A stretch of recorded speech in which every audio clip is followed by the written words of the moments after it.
মার্কিন president Donald Trump কংগ্রেসের যৌথ অধিবেশনে দেওয়া ভাষণে বলেছেন, যুক্তরাষ্ট্র গ্রিনল্যান্ডকে যে কোনো উপায়ে বা অন্যভাবে সুরক্ষিত করবে।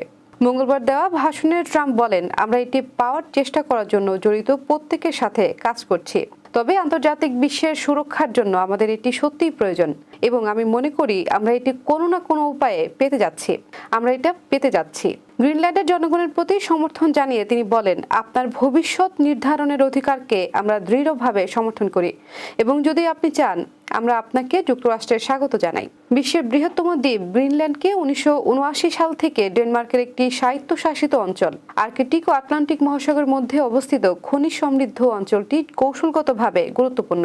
তবে ডেনমার্ক এবং গ্রিনল্যান্ড উভয়ই এই অঞ্চলের নিয়ন্ত্রণ হারানোর যে কোনো প্রস্তাব প্রত্যাখ্যান করেছে। গত জানুয়ারিতে পরিচালিত এক জরিপে দেখা গেছে, গ্রিনল্যান্ডের 85% মানুষ যুক্তরাষ্ট্রের নিয়ন্ত্রণে যাওয়ার বিপক্ষে।